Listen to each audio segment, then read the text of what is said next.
श्री गणेशाय नमः। नमस्कार दोस्तों, आप सभी का मेरी इस यूट्यूब चैनल में स्वागत है। आज मैं आपको सुनाने जा रही हूँ माघ शेष कृष्ण गणेश चतुर्थी व्रत की कथा, जो कि महाराज दशरथ की कथा है। तो चलिए कथा प्रारंभ करते हैं।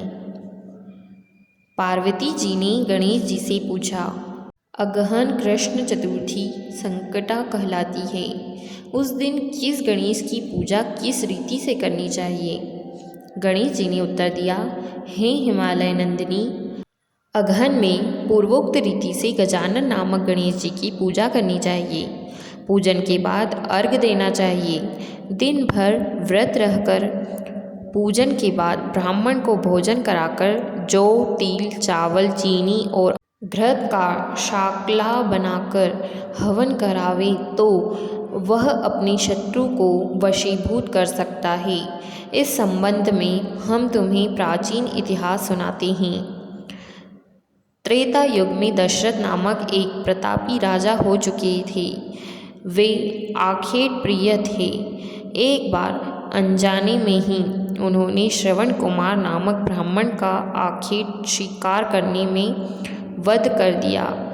उस ब्राह्मण के अंधे माँ बाप ने राजा को शाप दिया कि जिस प्रकार हम लोग पुत्र शोक में मर रहे हैं, उसी भांति तुम्हारा भी पुत्र शोक में मरण होगा। इससे राजा को बहुत चिंता हुई। उन्होंने पुत्रेष्टि यज्ञ कराया। फलस्वरूप जगदीश्वर राम ने चतुर्भुज रूप में अवतार लिया। भगवती लक्ष्मी जानकी के रूप में अवतरित हुई। पिता की आज्ञा पाकर भगवान राम ने सीता और लक्ष्मण के साथ वन में खरदूषण आदि राक्षसों का वध किया। इससे क्रोधित होकर लोगों को रुलाने वाले रावण ने सीता जी का अपहरण कर लिया। सीता जी के वियोग में भगवान रामचंद्र जी ने पंचवटी का त्याग कर दिया और ऋष्यमुख पर्वत पर पहुंचकर सुग्रीव के साथ मैत्री की। तत्पश्चात सीता जी की खोज में हनुमान आदि वानर तत्पर हुए। ढूंढते ढूंढते वानरों ने गिद्धराज संपाति को देखा। इन वानरों को देखकर संपाति ने पूछा कि तुम लोग कौन हो? इस वन में कैसे आए? तुम्हें किसने भेजा है? यहाँ पर तुम्हारा आना किस प्रकार हुआ है? संपाति की बात सुनकर वानरों ने उत्तर दिया कि भगवान विष्णु के अवतार दशरथ नंदन राम जी सीता और लक्ष्मण जी के साथ दंडक वन में आए हैं। वहाँ पर उनकी पत्नी सीता जी का अपहरण कर लिया गया है। हे मित्र, इस बात को हम लोग नहीं जानते हैं कि सीता जी कहाँ हैं। उनकी बात सुनकर संपाति ने कहा, तुम सब रामचंद्र के सेवक होने के नाते हमारे मित्र हो।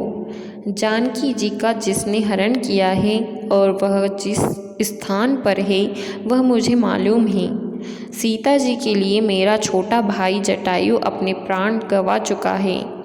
श्री रामचंद्र जी के चरण कमल का स्मरण कर हमारे भाई ने अपना शरीर त्याग दिया है। यहाँ से थोड़ी ही दूर पर समुद्र है और समुद्र के उस पार राक्षस नगरी है।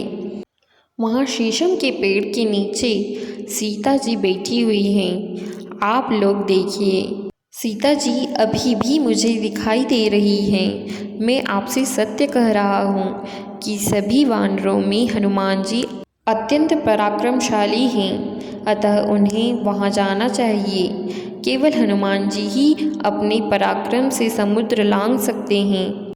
अन्य कोई भी इस कार्य में समर्थ नहीं है। संपाति की बात सुनकर हनुमान जी ने पूछा, हे संपाति, तू इस समुद्र को मैं किस प्रकार पार कर सकता हूँ? हमारे सब वानर उस पार जाने में असमर्थ हैं, तो मैं ही अकेला कैसे पार जा सकता हूँ? हनुमान जी की बात सुनकर संपाति ने उत्तर दिया, हे मित्र, आप संकट नाशन गणेश चतुर्थी का व्रत कीजिए। उस व्रत के प्रभाव से आप समुद्र को क्षण मात्र में पार कर लेंगे। संपाति के सुझाव से संकट चतुर्थी के उत्तम व्रत को हनुमान जी ने किया। हे देवी, इसके प्रभाव से क्षण भर में समुद्र को लांघ गए। इस लोक में इसके समान सुखदायक दूसरा कोई व्रत नहीं है।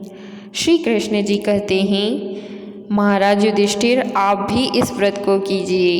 इस व्रत के प्रभाव से आप क्षण भर में अपने शत्रुओं को जीतकर संपूर्ण राज्य के अधिकारी बनेंगे। भगवान श्री कृष्ण के वचन सुनकर युधिष्ठिर ने गणेश चतुर्थी का व्रत किया। बोलिए श्री गणेश जी की जय। दोस्तों, इस प्रकार मार्गशीर्ष कृष्ण गणेश चतुर्थी व्रत की कथा यहीं पर समाप्त होती है। आशा करती हूँ आपको ये वीडियो पसंद आई होगी। अगर आपको ये वीडियो अच्छी लगी है तो इस वीडियो को लाइक कीजिए और हमारे चैनल को सब्सक्राइब कर लीजिए, जिससे आगे आने वाली ऐसी और भी कई वीडियोस का नोटिफिकेशन आपको मिल सके। इस वीडियो को अपना कीमती समय देने के लिए आप सभी का धन्यवाद।